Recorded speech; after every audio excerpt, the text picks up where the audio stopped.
ஆய்வஸ் அனைவருக்கும் வணக்கம். நாளைக்கு பார்த்தீங்கன்னா இலங்கையில் பார்த்தீங்கன்னா சித்திரை புத்தாண்டு கொண்டாடப்பட இருக்கு. அதை முன்னிட்டு பார்த்தீங்கன்னா பல்வேறு ஆலயங்களில் வந்து தேர் உற்சவங்கள்லேருந்து மகோற்சவம் எல்லாம் நடக்குது. அதில் ஒரு கட்டமாக பார்த்தீங்கன்னா இலங்கையில் திருக்கோணேஸ்வரம், திருக்கேதீஸ்வரம், நகுலேஸ்வரம், பொன்னம்பலவானேஸ்வரம் அப்படின்னு சொல்லிட்டு இருக்க 5 ஈஸ்வரங்களில் மிக பழமையானது தான் நகுலேஸ்வரம். அந்த ஒரு நகுலேஸ்வரத்தில் பார்த்தீங்கன்னா வருடாந்த அலங்கார சித்திரை உற்சவம் பார்த்திங்கன்னா இப்போ வெகு விமர்சையாக நடந்துருக்கு. அதில் ஒரு பகுதியாக பார்த்திங்கன்னா நம்ம தேர் உற்சவம் நாளைக்கு பார்த்திங்கன்னா சித்திரை புத்தாண்டு அன்னைக்கு கைகூடி இருக்குது. அதனால இந்த ஒரு வீடியோவில் அந்த தேரை பற்றிய அந்த தேரை பற்றிய மொழி விளக்கங்களை தெரிஞ்சுக்கிற போகிறோம். இதில் முக்கியமாக பார்த்தீங்கன்னா அந்த தேர் வசந்த மண்டபத்திலேருந்து எழுந்தருளதுலேருந்து அடுத்து தேர் வந்து அந்த கோயிலை சுற்றுறதுலேருந்து அடுத்து பச்சை சாதத்துலேருந்து அன்னதானத்துலேருந்து எல்லா விஷயங்களையும் பொட்டு வைக்கப்படுறதுங்க. பொட்டு வைக்கப்படுறது. வாங்க வீடியோக்குள்ளே போகலாம். ஃபஸ்ட்டு பார்த்தீங்கன்னா இந்த ஒரு கோயில் எங்கே இருக்குன்னா ஈழத்தொட்டு இதயமாக காணப்படுற வடக்கு மாகாணத்தில் தான் காணப்படுது. ஈழத்தொட்டு இதயமாக காணப்படுற வடக்கு மாகாணத்தில் தான் காணப்படுது. அதுவும் எங்கன்னு பார்த்தீங்கன்னா யாழ்ப்பாணம் நகுல மலை அப்படின்னு சொல்கிற கீழி மலை தாங்க அமைஞ்சிருக்கு. இந்த ஒரு கீழி மலை பார்த்தீங்கன்னா நாளைய பொழுதுல எப்படி இருக்குன்னு ஒரு டெமோ காட்டணும்னா அங்கே நம்ம காலை வைக்கலையே அவ்வளோ பெரிய காட்டு வருங்க. அது எப்படி வரும்னா நறுமண் சுமந்து வருங்க. அங்கே நம்ம காலை நாளைக்கு வைக்கலையே அந்த ஒரு தேர்வு திருவிழாவில் அவ்வளோ ஒரு வன்மனம் காணப்படுங்க. அடுத்து அப்படியே சும்மா விடாமல் அங்கே கடல்ட்டு உப்பு காற்று வாசமும் நம்ம மூக்க துளைக்குங்க.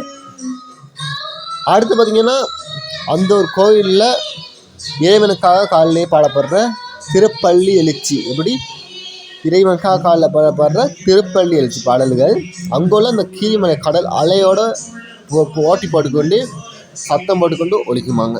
அவ்வளோ ஒரு அழகு, அவ்வளோ ஒரு ஒளி நயம், அவ்வளோ ஒரு பிரம்மாண்டம் நாளைக்கு காத்திருக்குங்க. ஏன் அதை பற்றியெல்லாம் அப்படி ரொம்ப வியந்து ரொம்ப பிரமிப்பாக சொல்கிறேன்னா நம்ம சிவபெருமான் அங்கே இருக்காருங்க. அதுதான் ஆகமத்தில் கூட சொல்கிறாங்க. சிவபெருமான் தேரை பிடிச்சி இருக்கிறது நம்ம ஒரு கயிறை பிடிச்சி இருக்கிற மாதிரி இல்லையாங்க. ஒரு மாட்டு கயிறை பிடிச்சி இருக்கா அது மாட்டு கயிறை பிடிச்சி இருக்குது. அது மாதிரிக்கே சிவபெருமான்கிட்ட தேர் வடம் தேர் கயிறை நம்ம இருக்கிறது வந்து நார்மலாக ஒரு கயிறை பிடிச்சி இருக்கிறது இல்லையாங்க. அது எப்படின்னா நம்ம சிவபெருமானை நேரில் கண்டிருக்க மாட்டோம், பார்த்துருக்க மாட்டோம். நம்ம அவரை வந்து உணர்ந்து தான் கும்பிடுறோம். அப்படிப்பட்ட சிவபெருமான்ட்டு கண்ணால் காண முடியாத, கையால் தொட்டு உணர முடியாத ஒரு திருவடியை நாளைக்கு பார்த்தீங்கன்னா நம்ம போனால் அந்த வடத்தை பிடிக்கிற மூலியமாக அப்படி திருவடியை பிடிக்கிறதுக்கு சமமாக நாளைக்கு செய்கிறாங்க. அதுதான் இந்த ஒரு விஷயத்தை நம்ம பிரமிப்பாகவும் வியப்பாகவும் சொல்கிறதுக்கு காரணம். சரிங்க, நம்ம அந்த ஒரு நகுலேஸ்வரர் தேர்தலுக்கு வடிவமைப்பையும் தத்துவத்தையும் பற்றி சொல்லிட்டு போயிடலாங்க. என்னடா அப்படி தத்துவம்னு பார்த்தீங்கன்னா தேர் என்னன்னு தான் நான் சொல்ல போறீங்க. தேர்னா பார்த்தீங்கன்னா அந்த 4 சக்கரம் இருக்குங்க.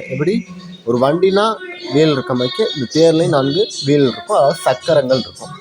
சக்கரம் எதை குறிக்குதுனாங்க முக்கியமாக நம்ம இருக்கு அதர்வனம் சாமம் வேதம்ங்கிற 4 வேதங்களை குறிக்குதுங்க. அடுத்து பார்த்தீங்கன்னா அந்த தேர் இருக்குங்களே அதில் பார்த்தீங்கன்னா தேருக்கு உச்சி இருக்குங்க. இந்த உச்சி எதை குறிக்குதுன்னு நீங்கள் நினைக்கிறீங்கன்னா அந்த தேருடைய மிக உயரத்தில் இருக்கனால அந்த கலசம் வந்து ஆகாயத்தை குறிக்குதுங்க. அது ரொம்ப டொப்பில் இருக்கனால நம்ம டொப்பில் இருக்க ஆகாயத்தை குறிக்கிற விதமாக அது காணப்படுதுங்க. அடுத்து பார்த்தீங்கன்னா தேர் அசைஞ்சு வர்றப்ப தேர் அசைஞ்சு வர்றப்ப அது எதை குறிக்குதுன்னா அந்த உலகத்துக்கு சுழற்சியை குறிக்குதுங்க. தேர் அந்த கோயிலை சுற்றி வருமோ அது மாதிரி இந்த உலகமே சுழற்றுறதை அது வந்து காட்டுதுங்க. அடுத்து பார்த்தீங்கன்னா இங்கே உள்ள நகுலேஸ்வரர் தேர் பார்த்தீங்கன்னா மர வேலைப்பாடு மிக்கது. இந்த தேர் பார்த்தீங்கன்னா மர வேலைப்பாடு மிக்கது. அங்கே ஒவ்வொரு சிற்பமும் ஒவ்வொரு கதை சொல்லுங்க. சிவனுடைய தாண்டவ கோலத்துலேருந்து 64 நாயன்மார் கதையிலேருந்து சிவனுடைய திருவிளையாடல்கள் வச்சு எல்லாத்தையும் சொல்லுங்கள். அதை சொன்னால் இந்த வீடியோவே உங்களுக்கு போர் அடிச்சுங்க. அதனால நான் சொல்லலை. அதுக்கும் வீடியோ வேணும்னா சொல்லுங்கள், போடுறேன். அடுத்து இந்த கோவிலில் உள்ள இந்த தேரில் மிக முக்கியமான விஷயம் இருக்குங்க. அதை யாராலையும் மறக்கவே முடியாதுங்க.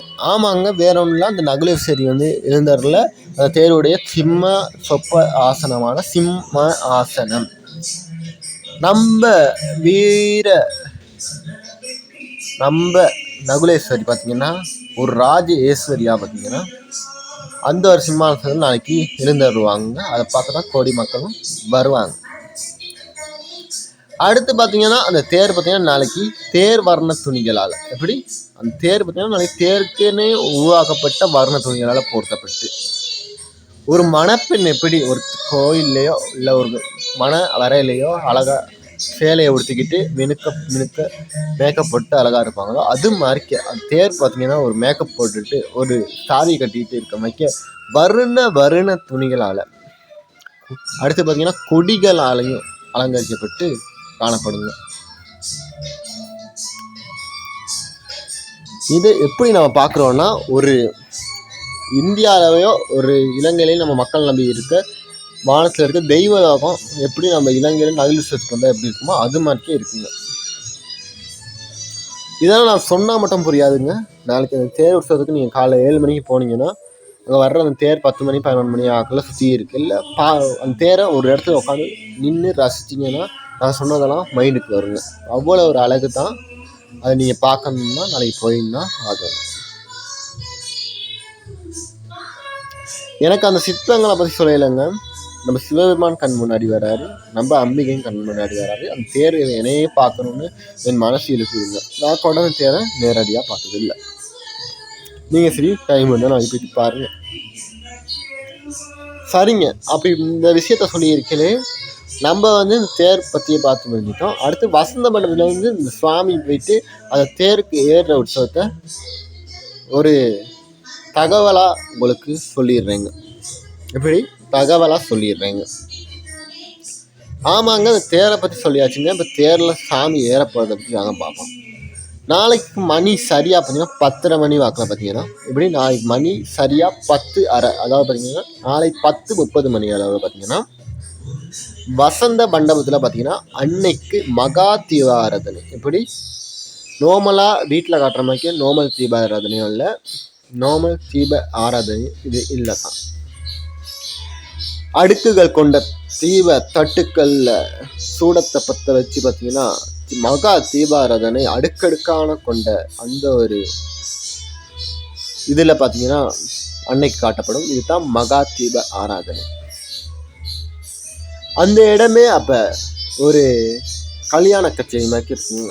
என்னடா இவன் கல்யாண கச்சேரி மாதிரி இருக்குன்னு சொல்கிறான்னு எனக்கு ஒன்றும் புரியலைன்னா அதையும் நான் சொல்கிறேங்க, குறித்து வச்சுக்கோங்க. ஆமாங்க, அந்த இடத்துல மகா தீபாராதனை மட்டும் காட்டப்படுறது இல்லைங்க. அங்கே உள்ள கலைஞர்கள் பார்த்திங்கன்னா தவில் நாதஸ்வரம் அதெல்லாம் வாசிப்பாங்க. அதுவும் பார்த்திங்கன்னா அந்த இசையே அந்த இடத்துல அன்னைக்கு பிடிச்ச மாதிரி இருக்கிறதுனால அந்த ஒரு டிசைனில் அந்த ஒரு வயசில் பாடுவாங்க, ஒழிப்பாங்க. அதுவும் அந்த அன்னை நகிழ்ச்சியை வேற லெவலுக்கு சந்தோஷமாக வச்சுருக்குங்க. அப்புறம் பார்த்திங்கன்னா அன்னையை வந்து அப்படியே பக்தர்கள் பல்லக்கு மூலியமாக சுமந்து வருவாங்க. இப்படி சுமந்து வரப்போ பார்த்திங்கன்னா அன்னை பார்த்திங்கன்னா அந்த ஒரு இப்போ ஒரு மனிதர்கள் சுமந்து வரனால ஆடி ஆடி அசஞ்சி மேலே குதிச்சு வரனால அதை பார்க்கையில் அன்னை வந்து தேவலோகத்துலேருந்து அசைந்து நம்ம இலங்கைக்கு வந்தால் அப்படி இருக்குமோ அது மாதிரி இருக்குங்க அந்த ஒரு நிகழ்வு. அதாவது அன்னை ஆடிக்கொண்டு வருவது அந்த தெய்வலோகத்துலேருந்து அன்னை பார்த்திங்கன்னா பூமிக்கு வந்தால் அப்படி இருக்குமோ அது மாதிரி இருக்குங்க. அப்புறம் அந்த அன்னை அப்படியே ஆடிக்கொண்டு அசைந்து கொண்டு பக்தர்களோட தோளில் தேரை நெருங்குவாங்க. அந்த ஒரு சித்திரை தேரை இதுதான் அந்த பக்தி கிட்ட உச்சாங்க. எப்படி அந்த பக்தி கிட்ட உச்சம். அந்த நேரத்தில் பார்த்தீங்கன்னா நகுலேஸ்வரியை வழிபடுற மக்கள் எல்லாம் ஆனந்த கண்ணீர் பொழிவாங்க. ஏன்னு பார்த்தீங்கன்னா பக்தர்கள் அந்த ஒரு கோலத்தில் அம்மன் பார்த்தீங்கன்னா தேரில் வர்றப்ப அம்மன் வந்து நம்மளுக்கு அம்மாவாகவும் நம்ம வந்து அந்த அம்மனுக்கு பிள்ளைகளாகவும் அந்த இடத்துல இருக்கிறனால நம்ம அம்மாவை பற்றி எவ்வளோ கவலைப்படுவோமோ அது மாதிரிக்க ஒரு கவலை பார்த்தீங்கன்னா அந்த ஒரு நேரத்தில் நம்மளை வந்து தாக்குங்க. அது நீங்கள் வந்து நான் சொல்கிற மாதிரிக்கு கேட்டால் மட்டும் பார்க்காது, போய் நேரில் அனுபவிச்சிங்கன்னா உங்களுக்கு இந்த ஒரு ஆனந்த கண்ணீர் வரும்.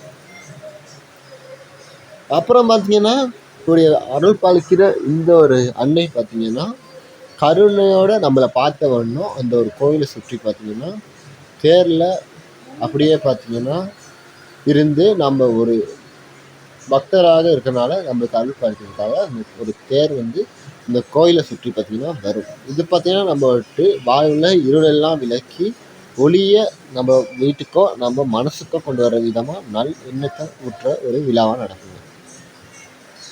அடுத்து இந்த ஒரு விஷயத்தில் மிக முக்கியமான ஒரு விஷயம்தான் வீதி விழாவும் அடுத்து அடியாருடைய பரவசமும். அடியாருடைய பரவசம். அங்கே அந்த ஒரு தேர் நகரையில் பார்த்தீங்கன்னா ஆயிரக்கணக்கான பக்தர்கள் அந்த ஒரு சித்திரை புத்தாண்டு அன்னைக்கும் பார்த்தீங்கன்னா ஆயிரக்கணக்கான பக்தர்கள் அந்த ஒரு கோயிலில் ஒன்று கூடுறத போன வருஷமும் சரி இந்த வருஷமும் சரி பார்க்கக்கூடியதாக இருக்கும். அப்போ பக்தர்கள் எல்லாம் டக்குன்னு பிடிங்க இழுங்க அப்படின்னு சொல்லிட்டு அந்த ஒரு தேரை உற்சாகமாக அந்த வடத்தை இழுக்காங்க. இதை பார்க்கவே பார்த்தீங்கன்னா இன்னும் கொஞ்சம் பேர் பக்கத்துலேயே இருப்பாங்க. ஒவ்வொரு நொடி பொழுதும் பார்த்தீங்கன்னா அந்த தேர் பார்த்தீங்கன்னா ஒவ்வொரு அசைவாக அந்த சக்கரங்கள் மண்ணில் வந்து அழுத்தி உருளுறப்ப அந்த ஒரு தேர் உருளுற அந்த ஒரு சத்தம் பார்த்தீங்கன்னா நம்மகிட்ட இதய துடிப்போட கலந்து இறைவனை நம்ம வந்து இருக்கிற ஒரு பேரானந்தத்தை பார்த்தீங்கன்னா அந்த ஒரு நேரத்தில் தரும். வீதி உலானாங்க அன்னை தன் மக்களுடைய குறைகளை கேட்க ஒரு நேரங்க. ஒரு அரசாங்கம் நம்ம மக்கள்கிட்ட என்னென்ன குறைகள் இருக்குன்னு கேட்பாங்களோ அது மாதிரி இறைவன் பார்த்தீங்கன்னா நம்மகிட்ட என்னென்ன குறைகள் இருக்குன்னு கேட்க ஒரு நேரமாக தான் அது காணப்படுது. ஒவ்வொரு வீட்லையும் பார்த்தீங்கன்னா பக்தர்கள் சிதறு தேங்காய், அதாவது பார்த்தீங்கன்னா தேங்காயை உடைச்சி இந்த ஒரு வழிபாட்டை மேற்கொள்வாங்க. ஏன்னா தேர் வர்றதுனால. தேர்னா அது ஒரு பிரம்மாண்டம்னால பக்தர்கள் வியந்து பார்ப்பாங்க அந்த ஒரு பொழுதுல. அதுவும் பார்த்தீங்கன்னா முக்கியமாக தேருக்கு முன்னுக்கு நம்ம நினைச்ச காரியம் நம்ம கல்வியில் சிறந்து விளங்கணும், நல்ல வேலைக்கு போகணும், நல்ல திருமணம் ஆகணும் அப்படின்னு சொல்லிட்டு வேண்டிக்கிறவங்க நாளைக்கு பார்த்தீங்கன்னா தேருக்கு முன்னுக்கு நம்மளோட உடலை வருத்தி கொண்டு அவங்கள்ட்ட உடல் உழைப்பால் தேருக்கு முன்னுக்கு புரண்டு வருவாங்க. அதுதான் அங்க பிரதர்சனம். அதுவும் கூட நாளைக்கு நிகழ்கிறத நீங்கள் கண்கூடாக பார்க்க முடியும். இது ரொம்ப சிறப்புங்க. அடுத்து பார்த்தீங்கன்னா இன்னொரு கோஷ்டி பார்த்தீங்கன்னா அந்த தேருக்கு பக்கத்துலேயே வந்து இருப்பாங்க. அது எதுக்குன்னா அந்த ஒரு தேருட்டு நிழல் நம்ம மேலே பட்டாலே பெரும் புண்ணியம் தானே. அதனால பார்த்தீங்கன்னா அந்த ஒரு தேர் நகர்ற அந்த ஒரு பொசிஷனுக்குள்ளேயே பக்தர்கள் வைக்கிறத காணக்கூடியும். ஏன்னா அந்த தேருட்டு நிழல் நம்ம மேலே படுறது ஒரு பாசிட்டிவ் எனர்ஜி மாதிரி. அதனால அதை பக்கத்துலேயே நிறைய பேர் இருப்பாங்க. ஆனால் நம்ம கை அந்த இடத்துல பார்த்தீங்கன்னா நாளைக்கு வலிக்கும், எத்தனை பேருக்கோ தெரியலை. ஆனால் அந்த அத்தனை பேரும் கை வலிச்சா கூட மனசு லேசாக தாங்க இருக்கும். ஏன்னா அந்த ஒரு பக்தருடைய கையெல்லாம் அந்த ஒரு சிவனுடைய திருவடியை தொடுறதுக்கு சமனால மனசு கஷ்டப்படாமல் இருக்கும். ஆனால் கை மட்டும்தாங்க வலிக்கும் அந்த ஒரு தேர் இருக்குங்க. அடுத்து பார்த்தீங்கன்னா அந்த தேர் அசஞ்சி வர்றப்ப அந்த ஒரு தேர் பிரம்மாண்ட சித்திர தேர் அந்த ஒரு நகலேஸ்வரத்தை சுற்றி அசைந்து வர்றப்ப அந்த ஒரு தேரில் உச்சியில், அதாவது அந்த கலசத்தில் பார்த்தீங்கன்னா அன்னை நம்மள்கிட்ட வந்து பேசுகிற மாதிரி அந்த ஒரு தேரில் இருப்பாங்க. சிம்மாசனத்தில் கலசத்துக்கு கீழே சிம்மாசனத்தில் உட்காந்து இருப்பாங்க. அடுத்து பார்த்தீங்கன்னா முக்கியமாக இந்த தேர் விட்டு கடைசி கட்டம்னு சொல்லலாங்க தேர் அசைஞ்சு வர்றதுல. ஆமாங்க, அதுதான் தேர் இன்னொருக்காவும் தேர் நிலையை வந்து அடைஞ்சிடும். அடுத்து பச்சை சாத்தல் நிகழ்வும் தாங்க. இப்படி இழுக்கப்படுற தேர் பார்த்தீங்கன்னா முள்ள தன்னுடைய இருப்பிடம் நோக்கி வருங்க. அது எப்படின்னா அன்னை சரஸ்வதியில் நம்ம அம்பாள் பக்தருக்கு அருள் பாலிச்சு அவங்க வீடு திரும்புகிற மாதிரி தான் இந்த ஒரு நிகழ்வு நடைபெறும். அந்த ஒரு தேர் இழுக்கிறதுக்கு போனால் ஒவ்வொரு மணித்துளியும் மரணப்படுத்தலையும் மறக்காத வைக்க நாளைக்கு உங்களோட வாழ்வில் பதிகிற ஒரு காரணமாக தான் அந்த தேர் முடிகிற நேரம் உங்களுக்கு இருக்கும்.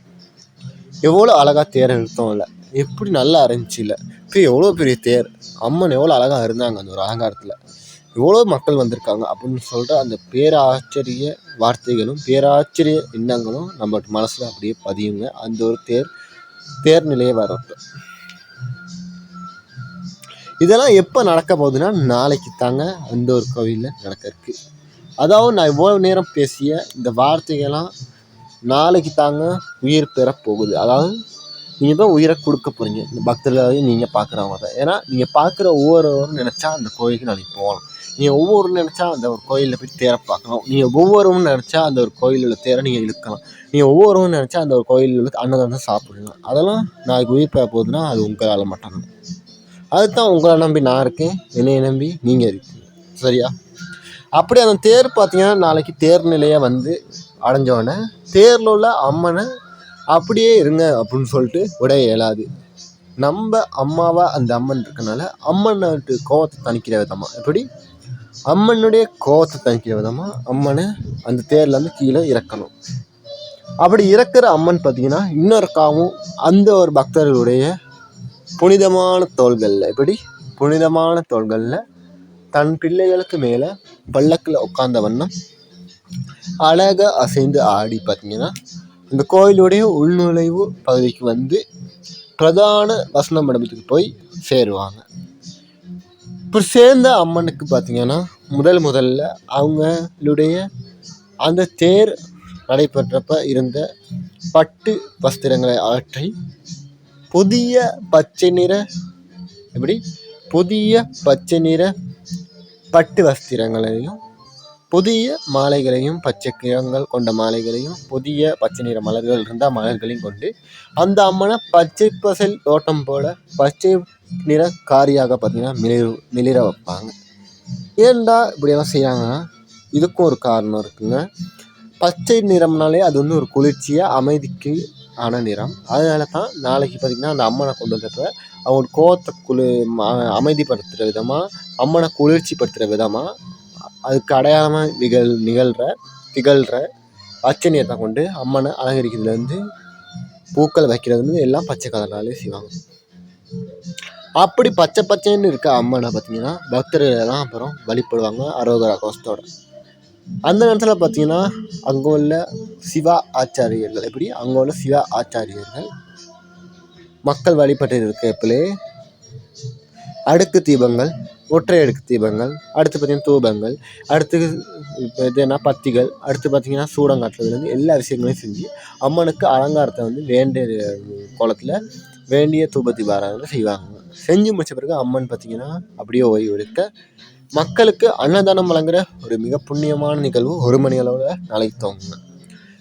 முக்கியமாக நாளைக்கு கொஞ்சம் சித்திரை புத்தாண்டு ஸ்பெஷல்னால நாளைக்கு வந்து முக்கியமாக அன்னதானம் துவங்க லேட்டாகும்னு நினைக்கிறேன். சில வேளைகளில் 2 மணி ஆகலாம், ஆனால் பெரும்பாலும் 1 மணிக்கு தான் துவங்குன்னு நினைக்கிறேன்.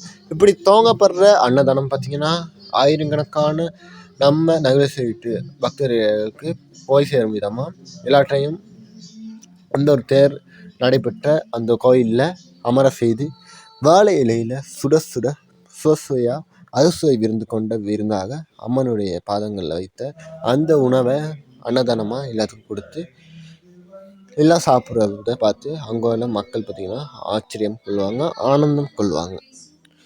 இதனால் நான் உங்களுக்கு சொல்கிற விஷயம் என்னென்னா, இப்படி இந்த அன்னதானம்லாம் நாளைக்கு நடக்கிறதுனால நீங்கள் காத்திருந்து நோன்பு நோட்டுக்கிற மாதிரி வெயிட் பண்ணி அம்மனுடைய அந்த புனித பிரசாதத்தை கோயிலில் வாங்குறத சிந்தாமல் மக்களுக்கு சாப்பிட கொடுக்குறப்ப நீங்களும் மறக்காமல் வாங்கி அந்த ஒரு தேர் முடிஞ்ச பிறகு அந்த பிரசாதத்தை சாப்பிடுங்க. அதாவது அன்னதானம் சாப்பிடுங்க. சுயசிவா கறிகள் இருக்கும், சோறு இருக்கும், எல்லாருக்கும் நீங்கள் நல்லா சாப்பிட்டு பாயசம் குடிச்சிட்டு வீட்டுக்கு வரக்கூடியதாக இருக்கும். அடுத்து பார்த்திங்கன்னா இப்படியே இந்த ஒரு தேர் உற்சவம் முடிஞ்சதுனால அப்புறம் பார்த்திங்கன்னா அன்னதானம் முடிஞ்சதுனால அதோட அந்த நாளுடைய திருவிழாக்கள் நினைவு பெறும். நினைவுட்ட பார்த்தீங்கன்னா அப்படியே சுவாமியை விட்டுட மாட்டாங்க. அது பார்த்திங்கன்னா சாயரட்ச பூஜை நடக்கும், இரவு அர்த்த ஜாம பூஜைலாம் நடக்கும். இதுவும் பார்த்திங்கன்னா நார்மலாக எப்போயுமே நடக்கிற மாதிரி தான் நடக்கும். அதையும் நாளைக்கு பார்த்திங்கன்னா பக்தர்கள் இருந்தால் பார்த்துட்டு போங்க, இல்லாட்டி அதை சிவாச்சாரியர்கள் செய்து முடிப்பாங்க. சரியாங்க. இவ்வளவு நேரமும் என்னோட வீடியோவை சகித்து கொண்டு பொறுமையாக பார்த்து கொண்டிருந்த என் நல்ல உள்ளங்களுக்கும் என் புனித நண்பர்களுக்கும் என் விவர்ஸுக்கும் நன்றிங்க. உங்களுக்கெல்லாம் மனமார்ந்த சித்திரை புத்தாண்டு நல்வாழ்த்துக்கள். இந்த வீடியோ பார்க்குறவங்க நிறைய பேருக்கு இந்த வீடியோ ஷேர் பண்ணி நம்ம நகுலேஸ்வர பெருமான் அம்பிகையுடைய அருளை பெற்று 100 காலம் வாழுமாறு வாழ்த்த பிரார்த்திக்க இந்த வீடியோவை எல்லாத்துக்கும் அனுப்புங்க. சரியா? நம்ம அடுத்த வீடியோவில் சந்திப்போம். அது தீர்த்தமாகவும் இருக்கலாம், இல்லாட்டி வேறு ஒரு கோயிலுடைய தேர் திருவிழாவும் கூட இருக்கலாம். நீங்கள் கமெண்டில் இந்த வீடியோ பிடிச்சிருந்தா நகுலேஸ்வரம் அப்படின்னு கமெண்ட் பண்ணுங்கள். பிடிக்காட்டி ஒன்றுமே கமெண்ட் பண்ணாதீங்க. பார்ப்போம் எத்தனை பேருக்கு இந்த ஒரு வீடியோ பிடிச்சிருக்குன்னு. ஏன்னா உங்களுடைய ஒவ்வொரு வார்த்தையும் தான் என்னைய வந்து இன்னுமே வளர்த்தும், அதாவது வளர வைக்கும். அதனால் நீங்கள் கமெண்ட் போடுறதே இப்போ இல்லை. அதனால் நீங்கள் கமெண்ட் கொஞ்சம் போட்டிங்கன்னா நல்லாயிருக்கும். வேறு ஒன்றும் சொல்கிறதுக்குலாம் நன்றி, வணக்கம், பாய் அண்ட் விஷ் யூ.